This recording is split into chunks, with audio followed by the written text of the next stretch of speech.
हाँ जी, तो पहले तो कल का जिक्र करते हैं। कल हमने कहाँ तक पढ़ा था, कितना पढ़ाया था, क्या कुछ हमने समझा था। बेटा बीच में कहाँ गायब हो गए थे? ब्याह शादी में चले गए थे, ऐसे कहो ना, लड्डू पूड़ी खाने चले गए थे ना, ऐसे कहो है ना, कोई दिक्कत नहीं है, आना जाना भी पड़ता है, सब कुछ नहीं। बाकी आ गए हो, आज कल से जाना है भाई, आज कोई जाना हो कहीं, उनके कल बुला, परसों दिन बुला के देखिए, 22 तारीख को कल का था ना प्रोग्राम, तुमको बुला के गई थी ना, तुम गए थे क्या? क्यों नहीं गए? कौन कौन गया था देखे तो? अच्छा एक, बस एक दो, ये तो पड़ोसी होंगे तो जाएंगे, सही है ना? हाँ चलो कोई। हाँ बेटा कल हमने जैसे बहुपद के बारे में जिक्र किया था, बहुपद पढ़ाया था हमने अच्छे से आपको, और बहुपद के बारे में आपको थोड़ा सा विस्तार से बताया था। बहुपद बताया था क्या? और बहुपद के बारे में जितना हो सकता ना उतनी जानकारी मैंने दी। जिसने नहीं देखा है, नहीं मतलब एक तरीके से कल नहीं आया था, वो एक तरीके से वो क्लास लग रही है 59 मिनट की, देख लेना, ठीक है ना? वहां से पढ़ लेना, आपको आराम से अच्छे से समझ में आ जाएगा। कभी मौका मिलेगा दोबारा क्लास में बता दो, कोई दिक्कत नहीं। तो बेटा यहाँ से बहुपद और बहुपद के बारे में हमने अच्छे से जिक्र किया था। और बहुपद जैसे चर और अचर राशियों का क्या हो जाए, संयोग, तो क्या बन जाता है, एक बहुपद। और बहुपद के यदि प्रकारों पे चले तो बहुपद के लिए पहले क्या होती है, शर्त। दो शर्त होती है और इम्पोर्टेंट होती है दोनों ही। शर्त पहली कि वहां जो भी चर राशि होगी उस पर घात होगी धनात्मक पूर्णांक से। कैसा पूर्णांक होगा? धनात्मक पूर्णांक होगा। घात पावर जो होगी प्लस में होगी और पूर्णांक होगी। दूसरी कंडीशन है कि वहां जो भी उसके साथ संख्याएं होगी, संख्यात्मक मान, वो कैसी होगी, वास्तविक रियल नंबर होगी, ठीक है? और बेटा उसको एक जो भी चर राशि होता है उसको क्या मानते हैं, शून्य। क्या मानते हैं? शून्य को मानते हैं। और वो शून्य का मान कैसे आए, कि शून्य कैसे आए, कि शून्य की ऐसे आएगा कि शून्य का मान जो भी चर है उसमें रख देंगे बहुपद में, बहुपद का मान क्या हो जाएगा, शून्य। तो वो बहुपद का क्या कहलाएगा, शून्य। तो मतलब जितनी बहुपद में चर राशि पर अधिकतम घात होगी, जितनी मैक्सिमम पावर होगी, अधिकतम घात होगी, उतने ही बहुपद के क्या होंगे, शून्य। मान लो द्विघात बहुपद है, चर राशि पर अधिकतम घात कितनी है, तो वो बहुपद कहलाएगा आपका द्विघात बहुपद। और उसमें शून्य को की संख्या कितनी होगी, दो। मतलब उस चर राशि के मान कितने होंगे, दो। एक्स का बहुपद है, एक्स के रूप में बहुपद और चर राशि पर आपको x पर अधिकतम घात दो है तो x के कितने मान होंगे, दो। और एक तरीका और है कि बहुपद को p से डिनोट किया जाता है, p से लिखा जाता है, और p के अंदर क्या बिठाया जाता है, जो भी चर राशि है। x है तो x बिठा दो, y है तो y बिठा दो। तो जब जैसे मैंने px कोई बहुपद है तो ऐसा लिख दिया मैंने px बराबर y, तो आपको कहते ना ऐसे प्रश्न कर लिया, छोटा सा प्रश्न जरा सा एक कह दिया, एक क्वेश्चन ऐसा कह दिया कि निम्नलिखित में से निम्नलिखित बहुपद में चर राशि है x, y थोड़ी है यहाँ पे, y नहीं है, चर है यहाँ पर, क्या है, x। मतलब मैंने ये p लिख रखा है, p को अंग्रेजी में पोलिनोमेस कहते हैं। पोलिनोमेस किसका, बहुपद, अंग्रेजी रूपांतरण है बहुपद का। पोलिनोमेस, इसको बहुपद को किससे लिखा जाता है, p से। अब इसके कोष्टक में जो भी बैठा होगा वो चर को रिप्रेजेंट करेगा कि इस चर में बहुपद है, ठीक है। अब चलो ये देखकर आप लोगों को ऐसा दे दिया, ये ऐसा आपके सवाल भी दे रखा है। आप लोगों ने आपसे भी पढ़ी है, अक्षों के बारे में भी जानकारी मालूम होगी थोड़ी थोड़ी। ये तो कौन सी अक्ष है, इसको एक्स अक्ष कहेंगे, इसको y अक्ष कहेंगे। दोनों के बीच में कोण कितने डिग्री का होता है? 90 डिग्री का। भाई एंगल होता है 90 डिग्री का, और दोनों एक दूसरे को लंबवत प्रतिच्छेद करती है। और जो बिंदु होता है, ये जो बिंदु है, इस बिंदु को किस नाम से जानते हैं? मूल बिंदु, अर्थात ओरिजिन पॉइंट कहते हैं, मूल बिंदु कहते हैं। और इसको आप यहाँ से जैसे मूल बिंदु, इसको किस नाम से जानते हो? मूल बिंदु। और अंग्रेजी में बोलो तो ओरिजिन पॉइंट। कौन सा पॉइंट? Origin point. इसका ध्यान रखना है ना। हाँ, कल की तरह कोई फूक मत मार देना ना। हाँ, तो बेटा यहाँ से ओरिजिन पॉइंट होता है। ओरिजिन पॉइंट हिंदी में बोलते हैं मूल बिंदु। तो बेटा ओरिजिन पॉइंट इसीलिए तो आप लिखते हो, क्या लिखते हो? ओ। ये ओ है, और यहाँ से ये 0 0। इसके कोऑर्डिनेट होते हैं, निर्देशांक होते हैं 0 0। मतलब x का मान भी क्या है? 0, और y का मान भी क्या है? 0। यहाँ 1 0 तो रिप्रेजेंट कर रहा है x के मान को दर्शा रहा है, 1 0 दर्शा रहा है y के मान को। अर्थात इस 0 से ऊपर चल रहे हो, और 0 से ही नीचे, 0 से ही बाएं, और 0 से ही दाएं। इसका मतलब यहाँ से 0 कितनी बैठी है? तो इसको कहते हैं मूल बिंदु। इस पॉइंट ये क्या कहलाएगा? मूल बिंदु। और इसको आप ओ से लिखोगे। एक मोबाइल में कीपैड आती है, कीपैड देते हो ना आप, जब भी मोबाइल खोलते हो, मतलब कुछ भी टाइप करना है तो कीपैड आती है सामने। आती है कि कीबोर्ड किसी का आती है कि नहीं आती है? कीबोर्ड में कंफ्यूज हो जाते हैं, 1 2 3 4 5 ऊपर 0, और बीच में आता है यहाँ से क्यू से, QWARTY। ये कीबोर्ड का कीवर्ड है। एक तरीके से क्यू मिलेगा पहली लाइन में, और W मिलेगा बीच में, A मिलेगा, R मिलेगा, T मिलेगा, और R और Y मिलेगा लास्ट। तो ये आपको कीबोर्ड का एक कोड वर्ड है। तो वहां से आपको O दिखता है, O भी दिखता ना। तो कभी कभार कितनी बार आप कंफ्यूज हुए कि 0 को हमने O बना के लिखा है, O को बना के 0 लिखा, कितनी बार होता? कौन कौन हुआ है? हाथ खड़े कर देंगे। अधिकतर हुए हैं, लेकिन शर्मा रहे हैं ना भाई। यहाँ से पहली लाइन में क्या होता है? ओ, और ऊपर से गिनती लिखी होती है 0, मतलब 1 2 3 4 9 तक, और बीच में क्या होता है? लास्ट में क्या होता है? 0। तो ये और 0। कभी कभार मान लो अंग्रेजी कोई शब्द लिख रहे हैं, जैसे लिख रहे हैं रूफ है, रूफ लिख दी मैंने, क्या होती है? छत होती है। तो बेटा यहाँ से इस ओ का प्रयोग किसने, मतलब अधिकतर ऐसे वर्ड में कितनी बार आप लोगों से मिस्टेक हुई है कि इस ओ को तो प्रयोग किया नहीं, कि 0 का प्रयोग कर दिया? हुआ है क्या कभी? हुआ, अधिकतर बच्चों से हुआ है। आपसे क्या हमसे हो जाता है। तो कहने का मतलब ये 2 वर्ड है, कीबोर्ड की पहचान बताइए तो याद आ गया, ठीक है ना। ये ओ है, ये क्या है? वैसा ही तो मैं तुम्हें समझाना चाह रहा हूँ कि अंदर बैठा होता ना वो तो क्या है? 0, और बाहर वाला क्या होता? गलती मत कर बैठना, ये ओ है, ये 0 नहीं है, ये क्या है? कभी भी मूल बिंदु कहो आप, ओ लिखकर पुस्तक के अंदर दर्शाओ 0 0, अधूरा मत छू, ठीक है। या आप लिख दिया मूल बिंदु क्या होता है? 0, या ओ लिखो तो उसे वो 0 भी समझ सकता है और ओ भी समझ सकता है।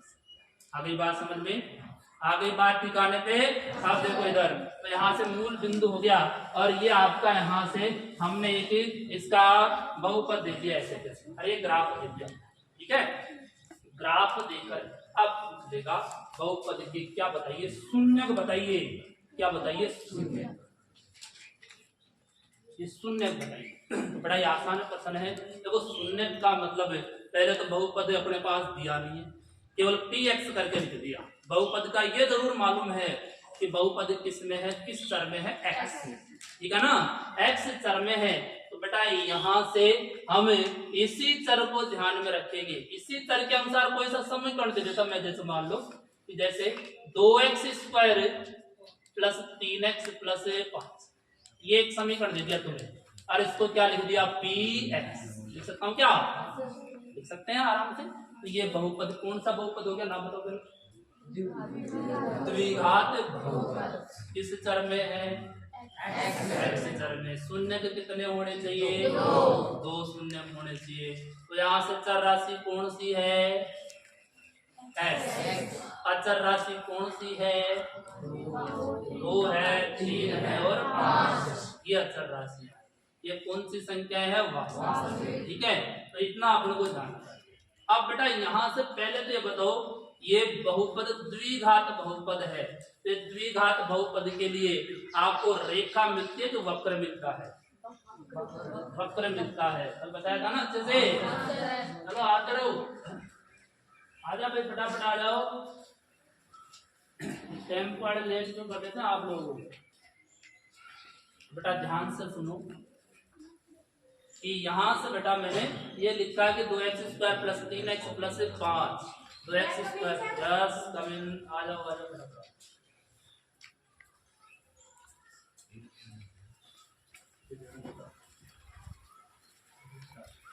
क्या आपको गर्मी लग रही है? मेरे को भी लग रही है। मैं किस हाँ बेटा कल तो तुम्हारे सामने करवा देंगे, व्यवस्था करवा देंगे। बाकी 10 बजे तक, अभी तो मई का महीना जाने वाला है, अभी तो आएगा। और आप जानते हो अपने सबसे बड़ा दिन होता है 21 जून होता ना, एक नाम से और जानते इसको, अंतरराष्ट्रीय योगा दिवस। दोनों एक ही दिन होते हैं क्या? हाँ, तो सुबह सुबह योगा किया करो, जिससे हम मस्त मतलब तंदुरुस्त रहे, मतलब हाथ पैर अच्छे से जोड़ते रहे, है ना। इसलिए योगा का मतलब ऐसा नहीं है मॉर्निंग में कोई 5 बजे उठ गया ना, 4:30-5 के बीच में, तो मैं उसे मानता हूँ कि उसने योगा करना शुरू। योगा की पहली सीढ़ी होती है कि मॉर्निंग में जल्दी उठो, 4:30 या 5, हर हाल में उठना शुरू कर दो, चाहे सर्दी हो, गर्मी हो, बरसात हो, मतलब बाढ़ भूकंप कुछ भी आ रहा हो ना। हाँ, लेकिन इस टाइम पे हर हाल में उठना है तो उठना है, वही एक अच्छे इंसान की पहचान होती है। अन्यथा दिन कैसा जाता? अशुभ। और यदि इस टाइम पे उठ गए ना आप लोग, तो सारा दिन शुभ जाएगा। जो काम जिस वक्त करना चाहोगे ना उसी वक्त होगा। नहीं मान लो तुम उठते हो 6 बजे 7 बजे, तो जिस वो वक्त तो आपका भरपाई तो करेगा ना, वो निकल गया जो आगे भरपाई करेगा। जिस वक्त पे जो काम करना चाहोगे उस वक्त पे नहीं होगा, आपका काम डिले, मतलब हर काम में आपको यहाँ से आगे बढ़ता जाएगा काम, और समय निकलता जाएगा, दिन निकलता जाएगा। लास्ट में तो मालूम होगा कि दिन कोई काम, इसलिए कि मतलब मॉर्निंग में 4:30 या ठीक है इस बीच में। और अभी तो आप देखते हो तो 5 बजे तो अपना रात कितनी से होती है? बहुत कम होती है, 7:30 बजे सूर्यास्त होता है, और मतलब 5 बजे सूर्योदय होता है। सूर्य उग जाता है मतलब 5 बजे, मतलब उजास हो जाता है। अब उजास होने का मतलब समझ जाओ कि अपने सूर्योदय अपने लेट आएगा राजस्थान में, 1-1.5-2 घंटे का समय लेगा। वो कहाँ निकल चुका है? अरुणाचल प्रदेश में। उसकी दस्तक दे चुका है वो भारत में 2 घंटे पहले। आपको समय गुरु जी बता देंगे, अकॉर्डिंग मुझे फिक्स ध्यान दिए, 1-2 घंटे पहले दस्तक दे चुका है। इस कारण अपने क्या हो जाता है, मतलब दिखाई देने लग, मतलब अंधेरा क्या हो जाता है, ठीक है। अच्छी बात है। आप यही 4:30-5 बजे कम उठा करो, कहाँ से कहाँ लेगा, काम कर दिया ना, बढ़िया चीज देखो जाता। हाँ, तो px और px के लिए हमने बेटा यहाँ से शून्य थे। अब शून्य की बात की तो किसको देखेंगे? x को। और x को देखेंगे तो ये ग्राफ यही डिसाइड कर रहा है कि ये x को कितनी बार काट रहा है। जितनी बार काट रहा है उतने क्या होंगे? शून्य। बताओ यहाँ से, जैसे मैंने कहा कि ये हम कोई रेखा है, तुम भी दर्शाते हो ऐसे कैसे? ये जैसे कोई रेखा है, तुमने अब तक दर्शाई होगी 9th क्लास दर्शाई होगी बेटा। यहाँ पर पॉइंट लिख दिया कोई सा, ये जैसे 2 और 3 लिख दिया मैंने, 2 और 3। तो ये x का तो कितना है? 2 है ना, और y का कितना है? 3 है। तब जाके बिंदु क्या बना? 2 और 3। मान लो रेखा किससे जाती? 2 से। तो यहाँ से x का मान कितना है 2 है या नहीं है? तो x का मान 2 है तो x इसका क्या है 0। वही तो बता रहे हैं आप लोगों को कि x क्या है इसका 0 पे। x 0 पे तो बेटा यहाँ से जो ग्राफ है जो आपको आलेख दिखाई दे रहा है या चलो कि जो आलेख दिखाई दे रहा है जो ग्राफ दिखाई दे रहा है वो x अक्ष को रिप्रेजेंट करेगा। किसका ख्याल आएगा? x अक्ष का। और x अक्ष को जितनी बार काटेगा उतने ही क्या होंगे 0। आगे बात समझ में? बताओ कितने 0 होंगे? 1 2 3 और 4। ये 4 बार x अक्ष को काट रहा है ऐसे करके, तो यहाँ पर 0 की संख्या कितनी होगी? 4। मतलब यहाँ पर x के कितने मान होंगे? 4। आगे बात समझ में? मैंने एक और ग्राफ दे दिया। अब ये होती है चुटकियों में प्रश्नावली, बस ज्यादा बड़ा नहीं है ये चैप्टर, जरा सा चैप्टर है, ठीक है। तो ये x है, ये क्या है y। बेटा इस प्रकार से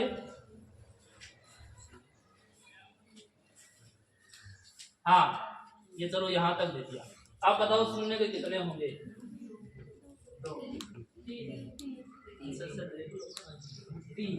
3 होंगे।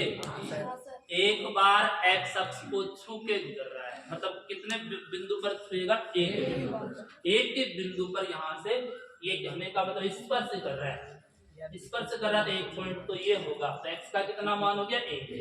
ये दूसरा रहा और ये तीसरा रहा। कितने 0 हो गए? 3। ग्राफ को पलट दिया जाए, ये y लिख दिया जाए, ये क्या लिख दिया जाए? x लिख दिया जाए। तब बताओ बहुपद किसमें है? y में। तो अब बताओ ऊपर वाले में 0 के कितने और नीचे वाले में 0 के कितने? ऊपर वाले में 0 बताओ और नीचे वाले 1 0 होगा। अब किस अक्ष को देखेंगे? y को, क्योंकि ये आपको y जो दिखाई दे रहा है वो y में है। चर कौन सा हो गया? y अक्ष को काटेगा अब की बार, उसको ध्यान में रखना। तो y अक्ष को जैसे ही काट रहा है बेटा, y अक्ष को कितनी बार काट रहा है? 1 बार। 1 0 होगा। यहाँ पर y अक्ष को भी कितनी बार काट रहा है? 1 बार। तो भी कितना 0 होगा? 1। ये प्रश्न आपके अच्छे से बैठ गया होगा दिमाग में? बैठ गया? इसका मतलब 2.1 तुम अपने आप कर दोगे। देखो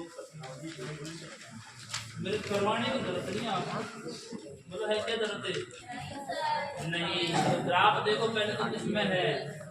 y बराबर px, इसमें है x में। इसी बहुपद px के लिए y बराबर px ग्राफ नीचे आकृति में दर्शा प्रत्येक स्थिति में px के लिए 0 की संख्या ज्ञात कीजिए। आराम से 0 की संख्या बता दोगे। अब सब दिमाग में रखना बस। देख लो, अब मैं जिससे पूछूंगा बता दे। देख लो किताब पर आगे ना सबके पास है। हाँ बता दोगे अब सब? हाँ चलो सभी से पूछ लेता हूँ। ये पहले का 5वां है। यहाँ पर 0 की संख्या कितनी होगी?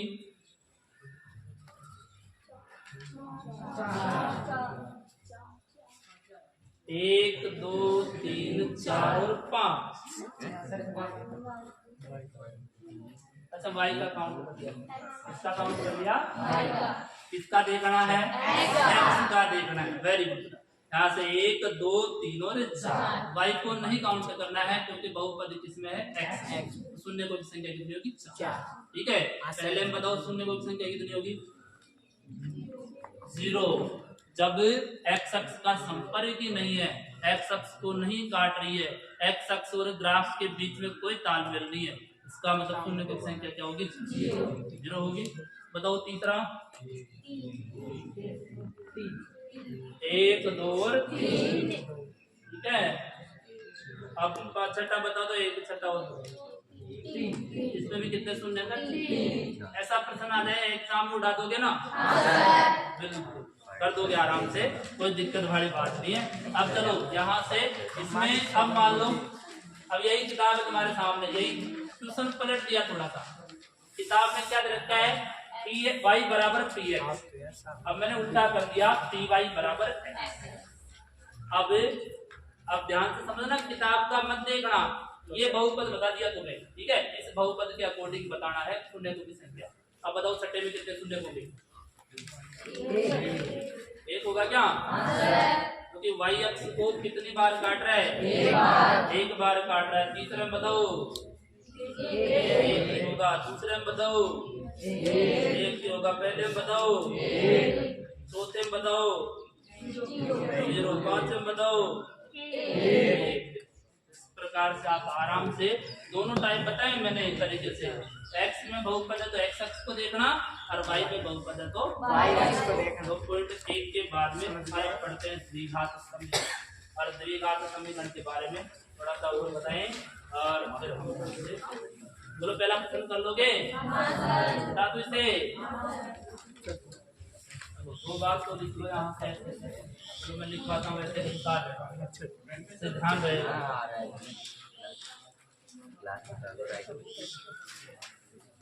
दो बात जो नोट करके ना और नोट जमा करवा देना 2000 का। हाँ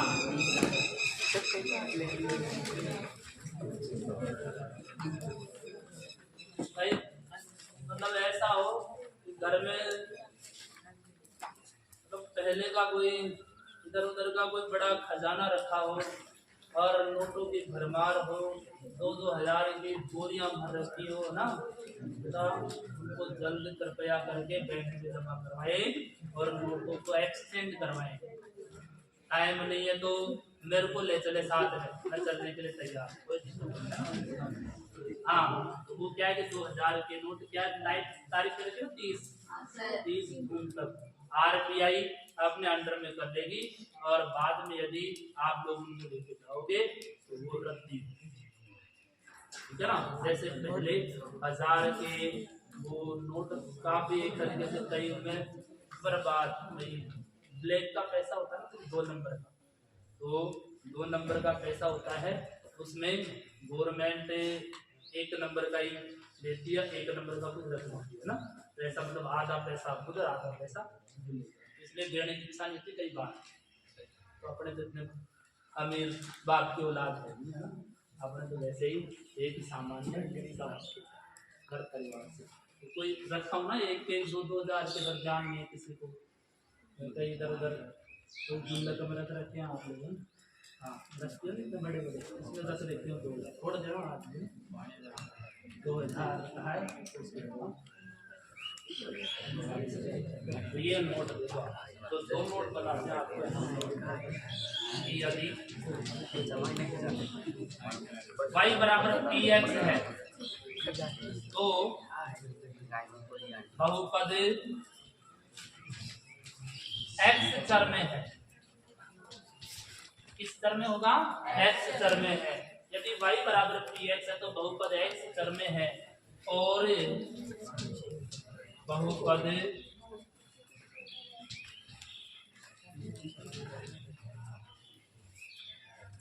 में आलेख, बहुपद का आलेख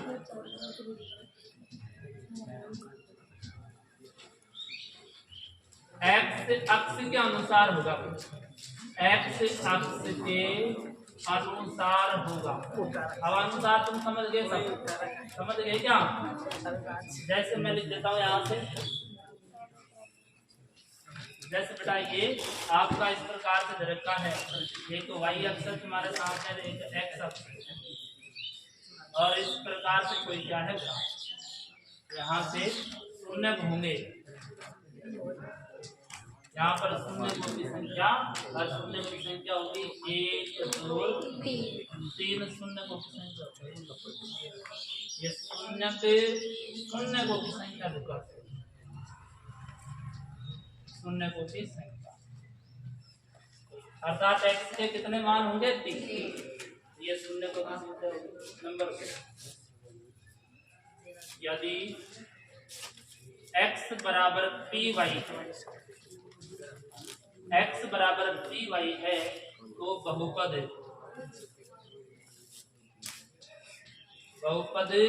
में कौन सा चर है? y चर है। बहुपद में y चर है और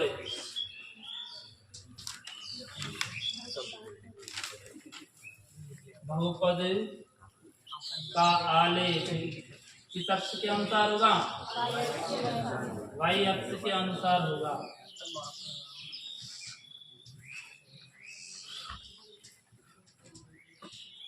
वाई अक्ष के अनुसार होगा। ठीक है, तो यहाँ से इसी प्रकार इसका आप आलेखन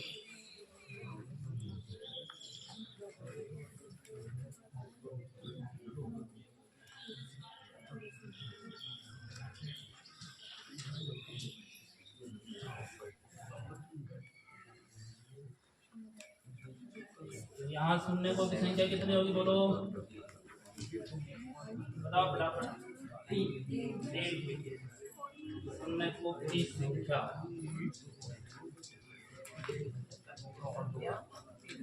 ऊपर में 3 आई, यहाँ भी। ठीक है, ये सवाल पहला प्रश्न कर लेना।